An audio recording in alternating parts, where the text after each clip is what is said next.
Hello, everyone. Welcome to this very, very important opportunity to listen to one of our community's brightest gems. I couldn't be more thrilled to have her.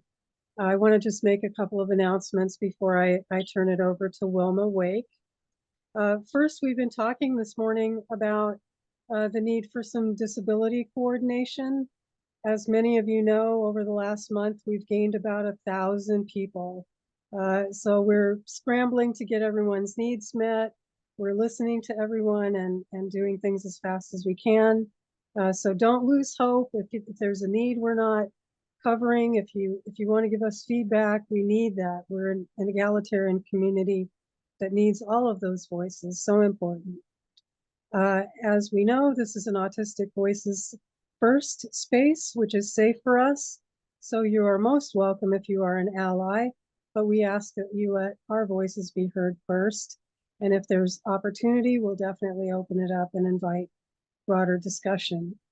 If you aren't speaking, please leave yourself on mute.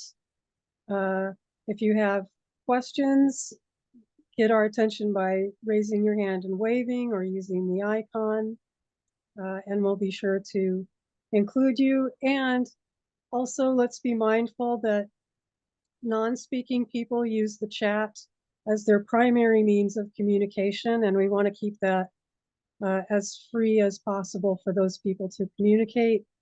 And oh, and so let's let Wilma have an opportunity to really tell her story as it flows, and then open it up for discussion unless you have a burning question or something of great importance. But we will have a chance to talk after Wilma shares her story. And I think that's about it for today. We always keep it kind and warm, and so let's give a kind, warm welcome to Wilma Wake, my friend.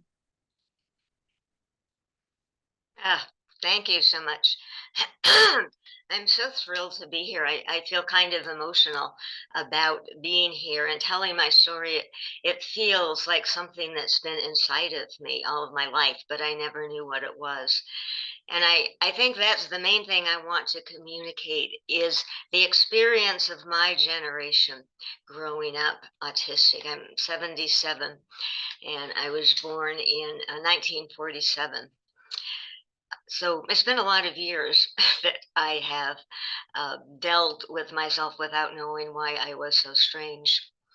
And I've grown up with the basic question in my mind: what is wrong with me? What is wrong with me? Well, not what is wrong with you? Just always beating myself up with that question and trying to figure out what was wrong so I could learn how to be correct in living in the world. And the process of coming to understand about autism and coming to recognize that I'm an alternative neurology. I'm not a defective human being has been so liberating. And so all of you, all of this community has just been so incredibly helpful to me. So I was born in 1947. My dad was a soldier, and he was in Japan fighting. And after the bomb was dropped and the Japanese part of the war was ended, my dad came home and looked up his childhood sweetheart and managed to get her pregnant pretty quickly. And that's when I started emerging into the world. And now, in later years, it seems some significance to me that the bomb had just been dropped. I mean, that was something we never talked about when I was growing up, or there wasn't any significance to that. But now, and with the movie that has come out, Oppenheimer, I just feel very emotional about what was going on in the world at that time and what we were doing to Japan. And the fact that I got born after that is a pretty small event in comparison to what was happening in the world. And I like being able to fit myself into a larger context about that. So I grew up raised with my dad, who's a lawyer, and my mom, who was a housemaker. And it was it was a very difficult early time for me because mom and dad hadn't planned to be married.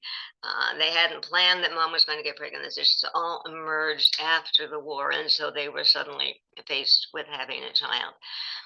And my mom had been through the whole process of a pregnancy, had been trying to hide what was going on so that her mom wouldn't realize that she had gotten pregnant before being married. That was a very big issue. And so I came into the world with a sense of there being a lot of secrecy. They're just things that you have to be careful not to say and that aren't appropriate for other people to know about. So I grew up very much trying, I would say, to hide who I am more than trying to express who I am. And that's one of the big differences since diagnosis and coming into this community is discovering who I am, and being who I am is so liberating. When I spent all of my life trying to hide who I was and trying not to let it show that I was so defective. It's kind of like back when I was in high school, girls all wore dresses and skirts. And one of the big things was you didn't let your slip show. If your slip was showing, you told your friend so she could go fix it in the bathroom. And it's sort of like I've lived all my life very afraid that my slip would show. And I've reached a point where I don't even need a slip anymore. And if I have one, I don't care if it shows. So it's a very different perspective on life since getting my diagnosis. So I grew up very shy. I was a very good student, but I was so clear early on that I was defective, that there was something wrong with me. And the only place where I felt some normalcy was in school. Uh, but I just was always very guarded about what I said and how I said it because I felt like I was carrying this deep secret about how defective I was, and I didn't want to blurt it out by accident. And I think for so many years it was I didn't want to embarrass mom and dad. I wouldn't want mom and dad to be embarrassed by the world seeing the freak that their child really is. So much of my life purpose was in hiding that piece inside of me. And they just sort of to jump to the end, and I'll come back and fill some of that in. I want to say that that piece has changed very recently and has been very exciting for me. After all the years of saying, what is wrong with me? What is wrong with me? I realized that I have stopped asking that question.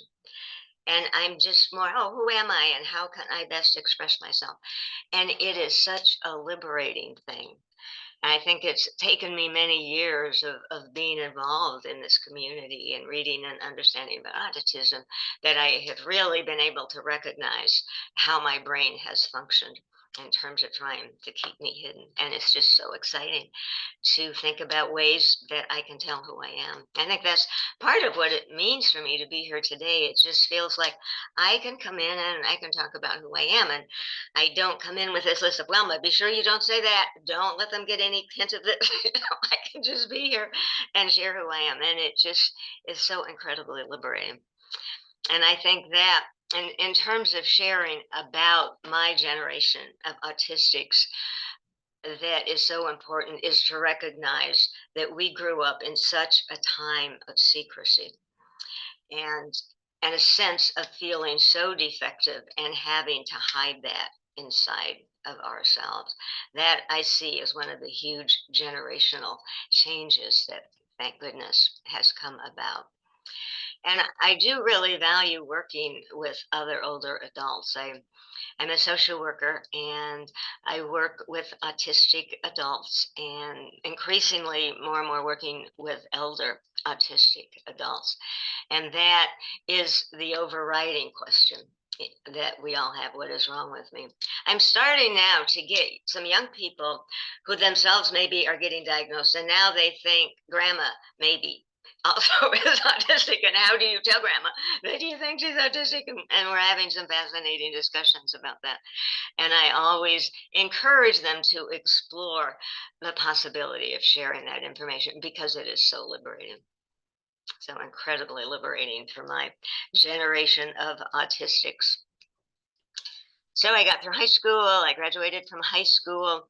I went off to college to be a teacher. I was going to be a social studies teacher, and I think part of that was trying to figure out what all had happened in the world and being able to explain that. But that didn't last very long. I had 1 year that I was a teacher, and I was so discouraged by the school system. And I thought, what is wrong with the school system? I've got to figure that out.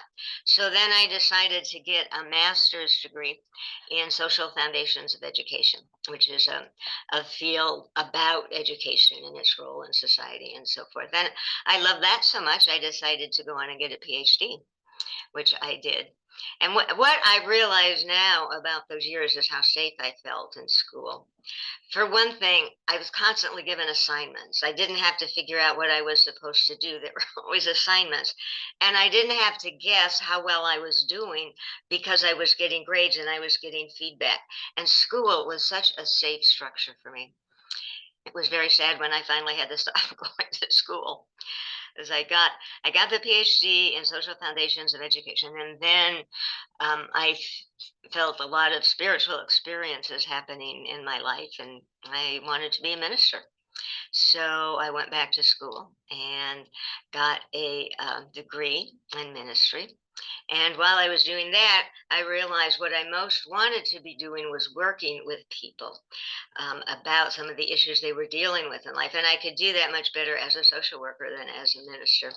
So I ended up with a master's in social work and a master's in divinity, which was a fascinating conversation, a combination that I really felt like I have drawn on both parts of myself. But as I have moved through the years, um, I think increasingly I have come to question what I am all about and what I am doing.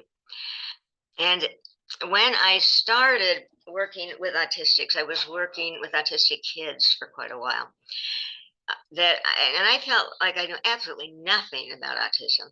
So I felt I needed to start learning more, and so I started reading some books um, on the subject.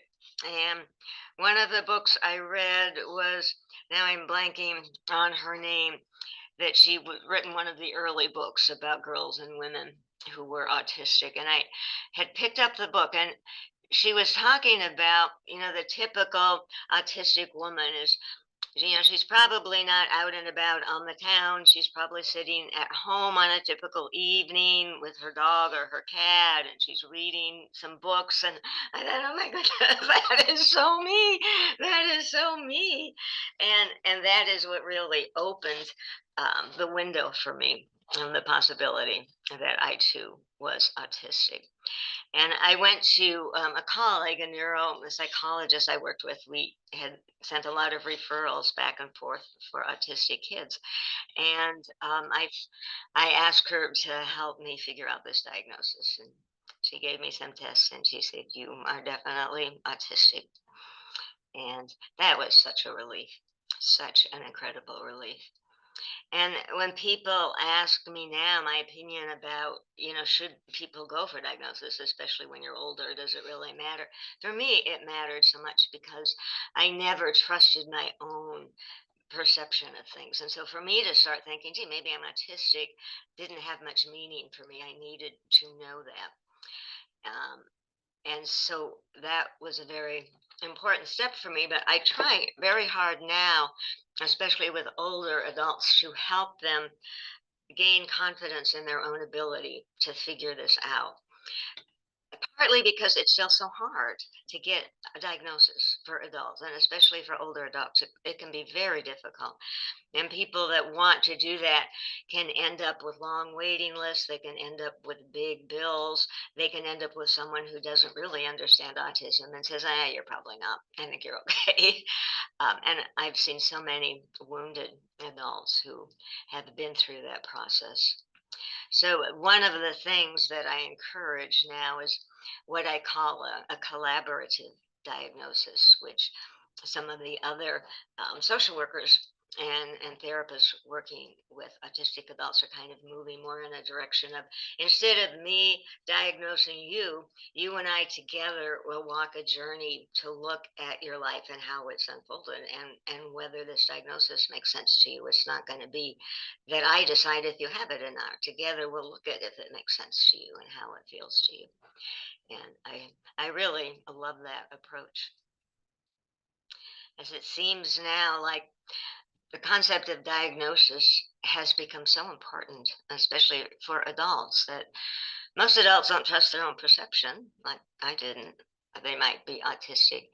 And it's going to be very, very difficult to find someone that will diagnose an adult. And many of the people who do diagnose it wrong and say, ah, you're fine, you can't be autistic. And then people have that wound on top of everything else they have been dealing with. And I think that's very sad. So I'm working with some other therapists trying to do more with this concept of collaborative diagnosis. Also, some of that work is being done with AANE, the autism organization out of Boston that does such great, incredible work. So I think the most important thing that I want to say is this: growing up with what is wrong with me as the focus of my life, and being able to transition into how can I best express this fine person that I am? How can I best be in the world and be my best self? And that has been such an incredible transformation. And I think because I had a fairly smooth process of getting a diagnosis and moving beyond that, that I am particularly concerned about older folks who are having such a difficult time finding a diagnosis. And when they do find someone that says they diagnose autism, so often they're saying, "Oh, you're fine." We see it in kids sometimes. Yeah, you're fine. That so often these early intuitions of something being wrong with me are being pushed down by the professional community. And so I think there's kind of a double wounding for a lot in my generation. First, they're starting to think, that maybe there's something different about me, but then not being able to get it affirmed.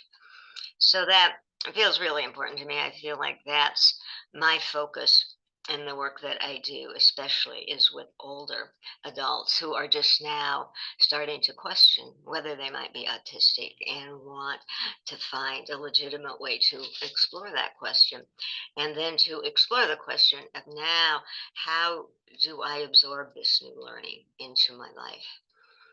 I do a couple of support groups online with AANE, with older autistic adults, and I really love meeting with these folks and us talking together, because the experience of being diagnosed late in life is very different from the experience of being diagnosed at any other point in life. And there's a shock value, there's a kind of cultural value that we absorbed in the years we were growing up. And it just feels important for those of us, like especially 50 and above, to be able to claim this to each other and to be able to talk about the wounding and trauma that we grew up with, and to now be able to joyfully express all that we are. And I just love figuring out who I am in the world, what is me in this world, and being that me, instead of thinking, how can I hide me so that people won't notice who I really am. It is such an incredibly liberating um, transition. And I feel really committed to helping other older adults and to helping younger people help their parents and grandparents be able to move in that direction. So I think those are the main things that I wanted to share. And I would love to hear any other journeys or experiences any of you have, or anything that you would like to share. Well, I'll just start by saying that that's golden information. I wish everyone had to watch this particular session for all of the reasons you listed. And I'm sure I can speak for everyone when I say thank you for your service to the autistic community, and just the light you continue to shine. You really are a gem. I used that word advisedly at the beginning. Um, just it's wonderful to know you personally and also to see what you do for everyone. So yes, please, anyone with any questions or who wants to share their own experiences in these ways, please go ahead.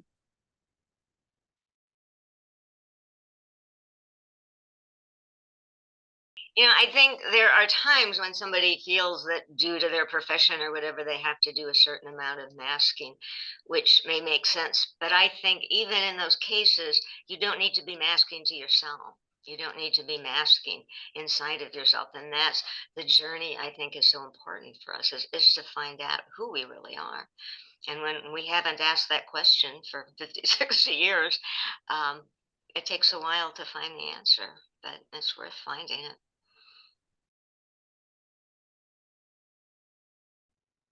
Yeah, I'm gonna just read a couple of some comments here in the chat, Wilma. Someone commenting, growing up autistic in the quote "cry it out" unquote generation is a whole different animal. Thank you so much for staying kind and fostering compassion.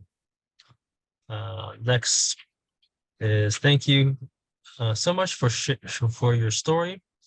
All you shared resonates with me down to the shimmering minutia of your cadence and way of telling. Thank you.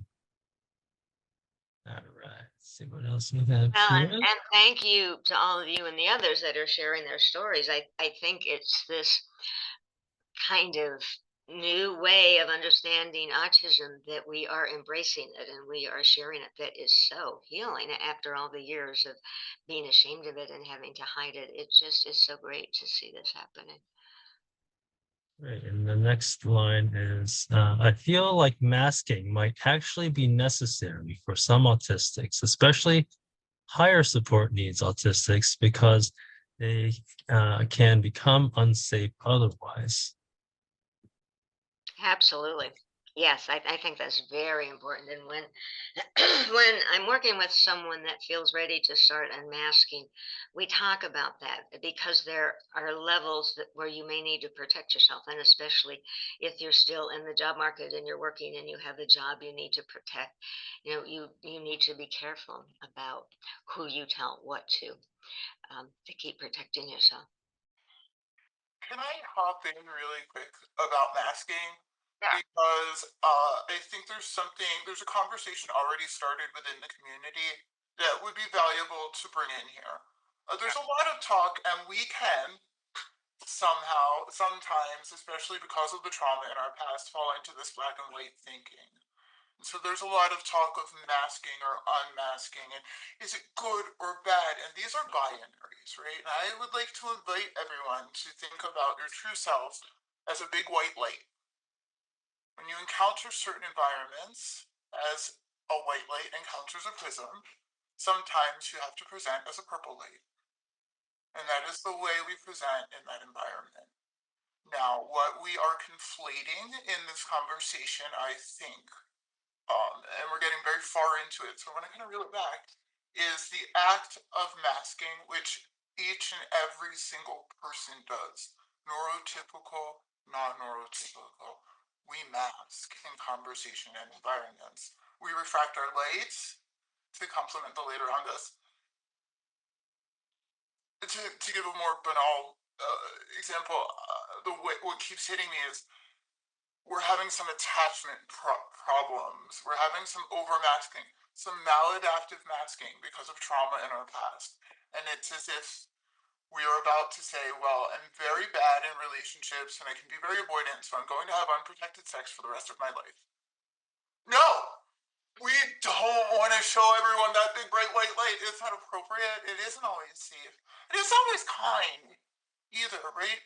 We want to act with compassion to ourselves and others. And so an activist by the name of Katie Monday, I believe, I hope I'm crediting the right activist, came up with the term autistic shielding. And she she thinks of it as a wizard shield, because the shield is, it's not a mask, you're not hiding. It's your defenses sometimes. And sometimes there's some people you only need that like real light shield with. So you learn the art of really self-compassion and compassion to others, and what that means showing up. And that shift between like masking and not masking, we're very much mired in this world of behaviors that people have used to describe us. But really, it's not the masking that's the problem, it's the trauma. Right. And it's that conversation with ourselves to learn what a healthy environment is and where that line is internally, where it becomes maladaptive. Absolutely. Yeah.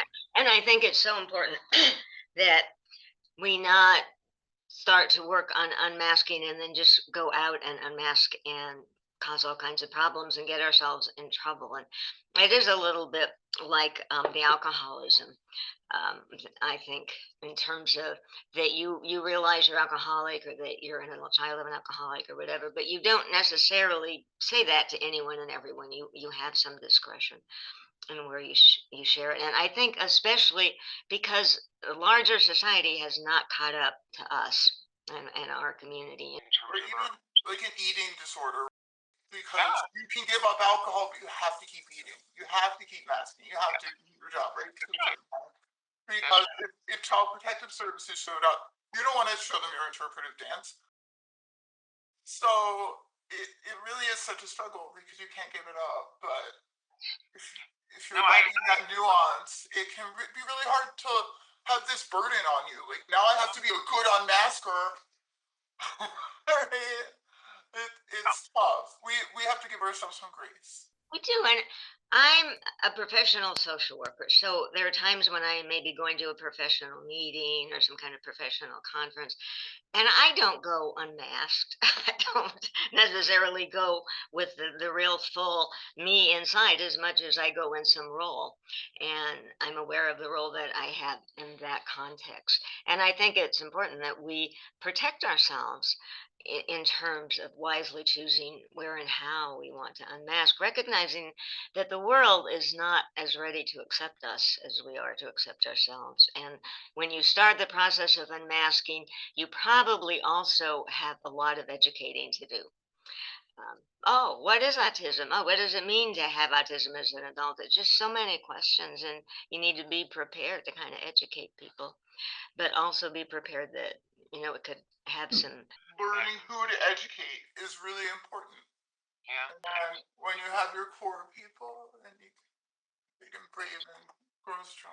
I really love, Wilma, that you use the word role as opposed to masking, because having a role is very dynamic and empowering, whereas masking is sort of this, this static, unmoving thing that's been put upon you. So I wanted to make that point. And secondly, I want to underscore, as sort of an aside, how beautiful it is the way that our community uses information, the way we share ideas, that our different points of view coalesce rather than become weaponized points of view or weaponized information. And I just always get such a high from that when people listen to one another and make a whole picture rather than argue. I just love that about our community. Too, and I have found, I wonder if others of you have this experience, that for me to be in a group with other autistics and neurodivergent people is a very different experience from being in some of the usual groups in our society. There's a different openness, I think, and acceptance and understanding that we don't normally find. Makes it, for us, communities are often safe places to talk about who we are, but not every place is a safe place. And we just need to be aware that I'm going to go to a professional social work conference and talk about my autism. I might choose to do that, but I just need to be aware that that information then is out there for other professionals, and they might do negative things with it.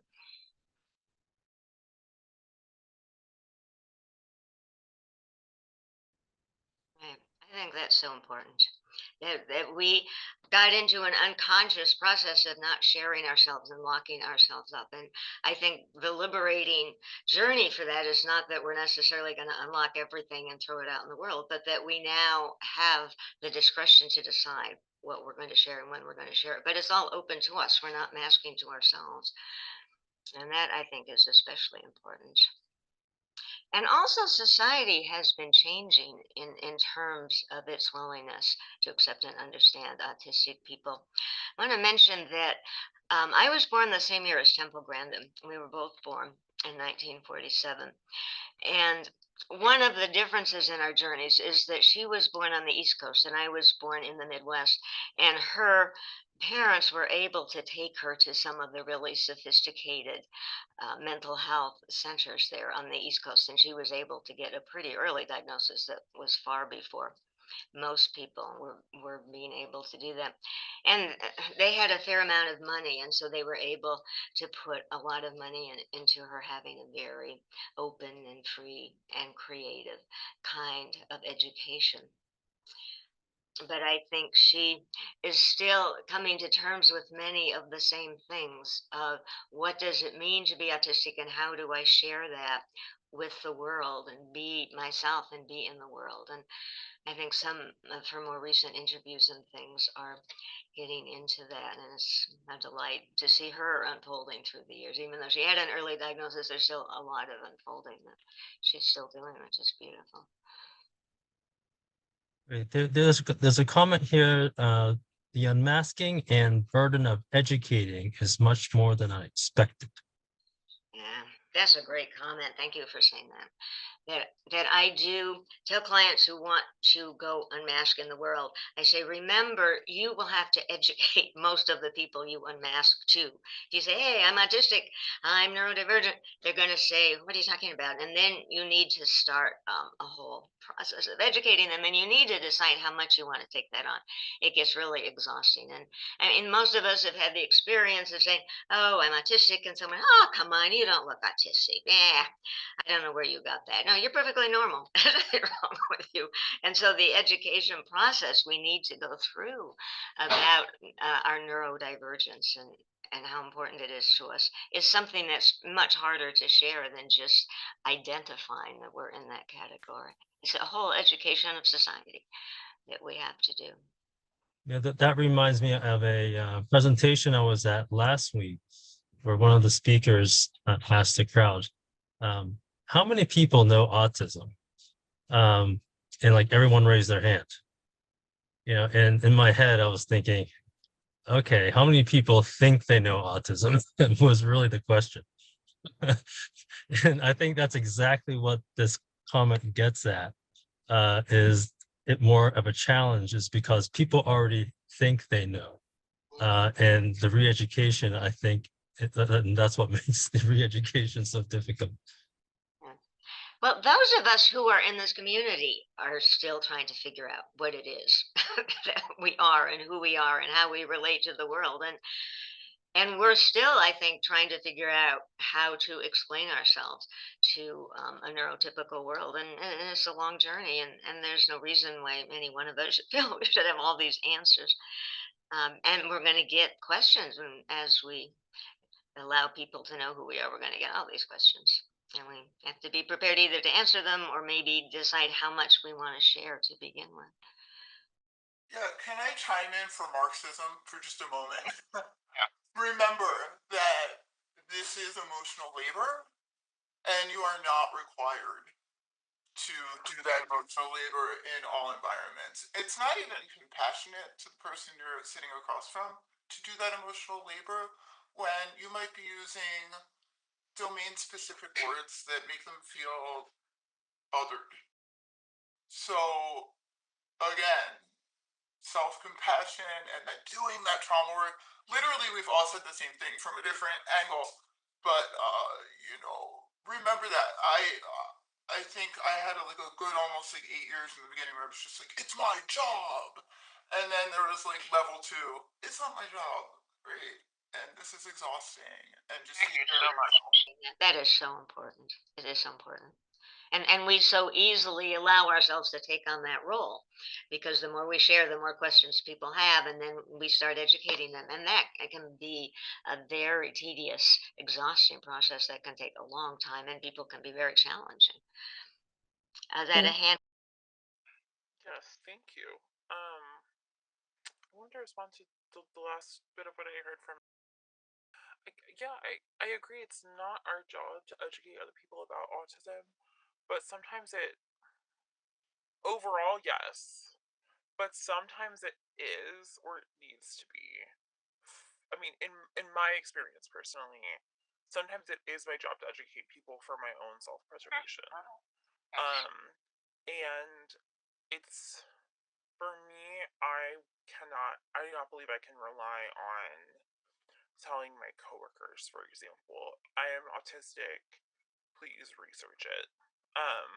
Because, for example, like, my sensitivities may be very different from what the literature says, or I have a lot of smell sensitivities, and most of the online articles about smell are related to children, and people may not understand that it can affect me similarly. And so it is a ton of emotional labor, and I have to ideally feel comfortable with people before I explain to them what's going on and why and how that relates to autism.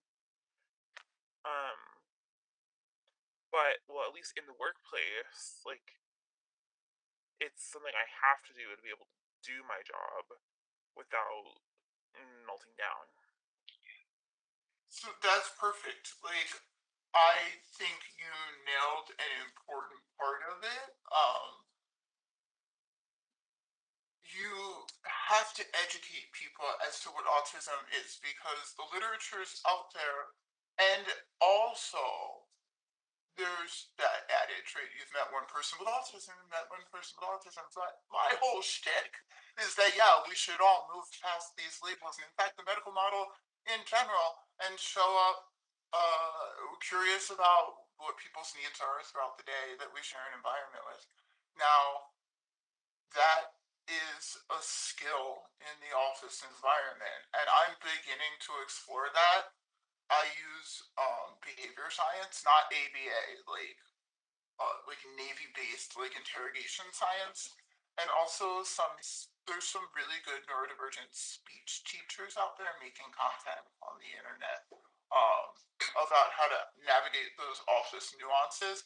But that is, hello, doctors out there, researchers in the group, that's something we need a product behind. We need protocols behind. These are the things that the services we have now for children are not, trust me, I'm a mom, they're receiving them, are not preparing us for. If I might, Wilma, I mean, so much of what we always talk about in these sessions seems to have kind of an innate spirituality that interweaves through it as just a natural part of who we are. And I would love to hear, if you don't mind sharing, more about the convergence of your spirituality and what you do in the autistic community. Yes, thank you. That my life has sort of had two career paths, and one is social work and the other is ministry. And I'm an ordained minister, and I've also done various kinds of ministry. And to me, those two pathways merge together, because I think so much about what I would call ministry is a process of coming to be who we are in the world, and being able to share that with other people. And so to me, they come together very easily. And for me, there's a very deep spiritual aspect to unmasking and to the process of becoming who we are. I think it's, as we unmask, we're getting to know the ultimate, the divine, the deepest part of life and of inside of us. I think that those are the same journey. And I'm really glad that you brought that up. That I think that's very important.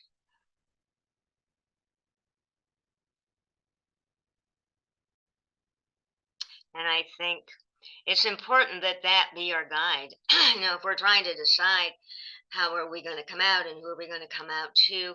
I think part of that is a deeply spiritual process, and we need to be trusting that process.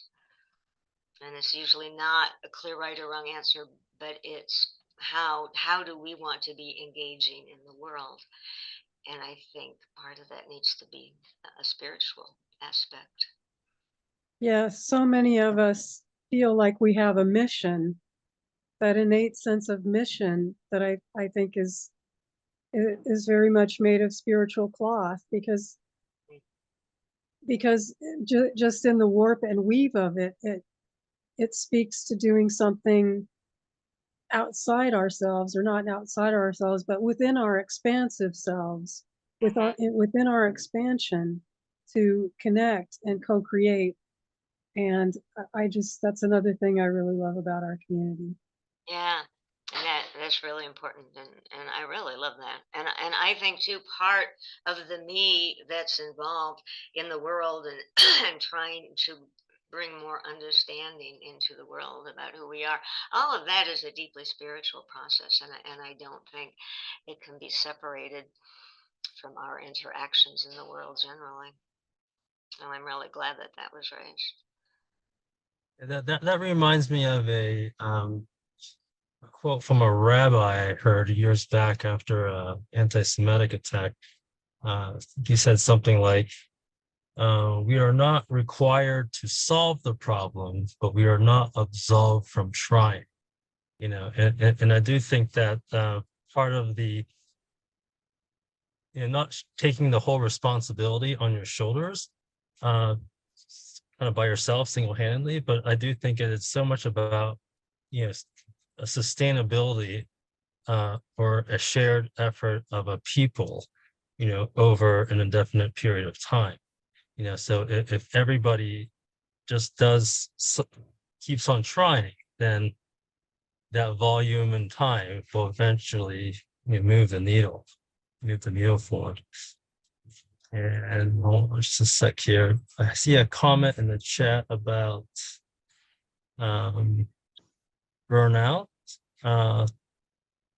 PhD student from excited to be here today. Due to high masking and overwhelm, I had to take time off now because of burnout.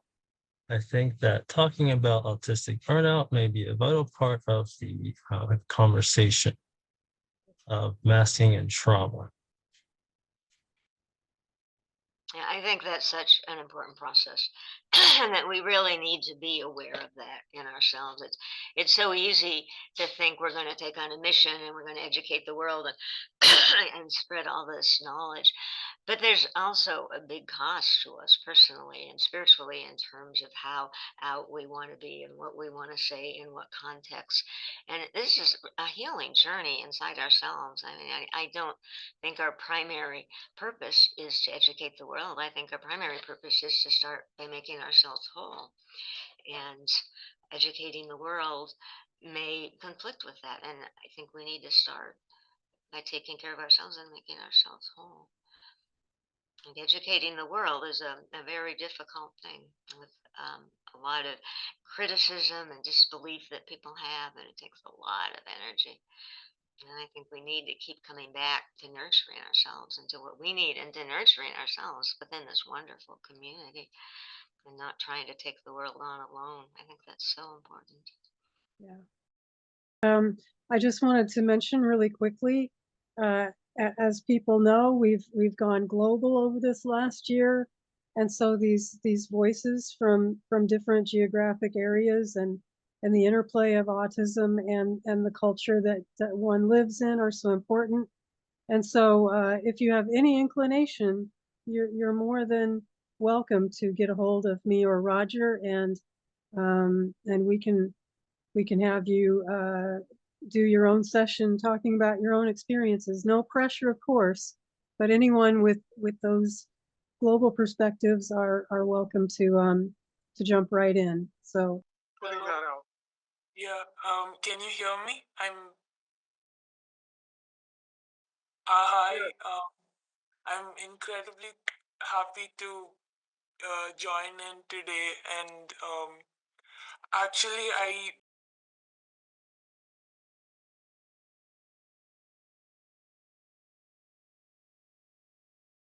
and my on autism, but from a literary perspective, where I try to talk about autistic autobiography in particular, and being from, it's very hard to even find like awareness about autism, or people or hospitals that with good treatment for autistic people, or a good understanding about the spectrum or anything like that. But then it is rising quickly, but then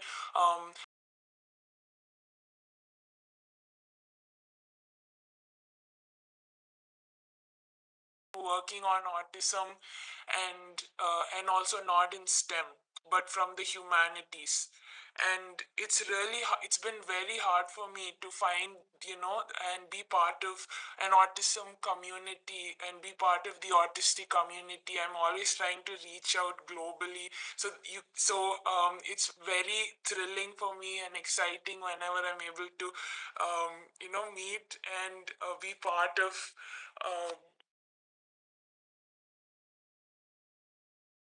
and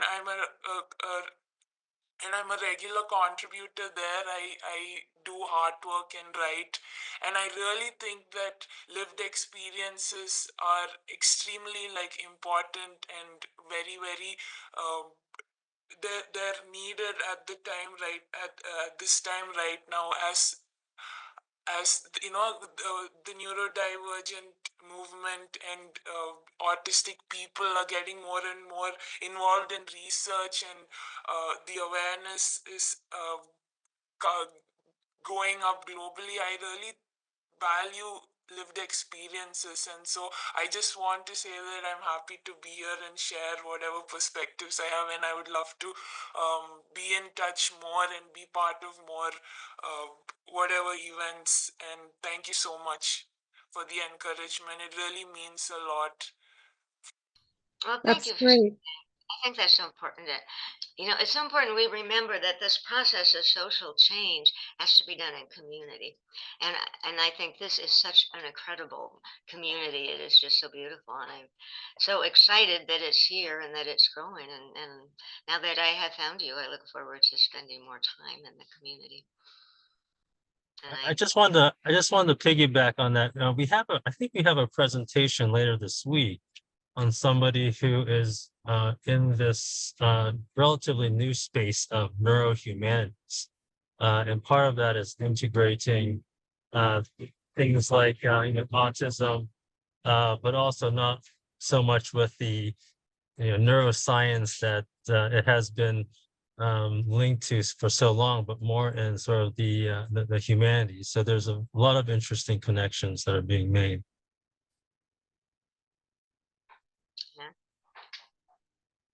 yeah, So we're absolutely. getting to the top of the hour. I always want to make sure that anyone has needed time to gather their thoughts, if there's anyone new to the conversation who wants to jump in, either through chat or raising your hand to give some final comments. I did want to read a very heartwarming comment here. It says, my heart is overflowing with gratitude for this dialogue. As a mother of an autistic teen, these shared experiences are invaluable. It shifts my perspective and gives me understanding. Wilma and all who shared, I am incredibly thankful for you and your words. I leave here feeling prepared to listen and advocate for my daughter. There is power in storytelling. That's beautiful. Scrolling here is just very much okay. It's power in storytelling. Thank you for allowing me to share this space with you today. Adding critical autism studies. So that's another, if you look that up, you'll definitely see a lot of the interface between the humanities and autism.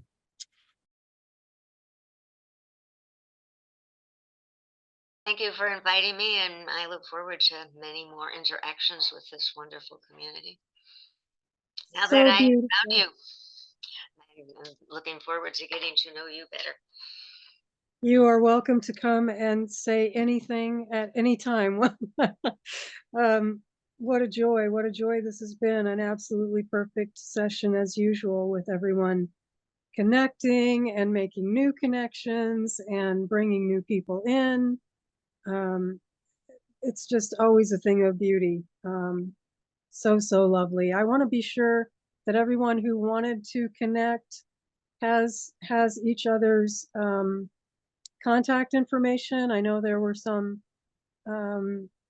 emails flashed up on the screen. I have trouble looking at everything at once, so I often miss those. So for anyone else who needs a refresher of emails or whatever, let's be sure to make sure those addresses are available to people. And of course, getting a hold of me and Roger, we can usually put people in touch as well. So we'll draw to a close here, and thank you all so much for being who you are. Just always a delight. And as our community expands around the globe, knowing that our unique autistic culture always resonates, no matter where we're from, our age, our background, anything, we always get each other, and that is the most valuable thing. So thank you so much, and hopefully we will see you all at the Neurohumanities session coming up later this week. I'll put the information up on the Facebook pages so that people can make their way to that session as well.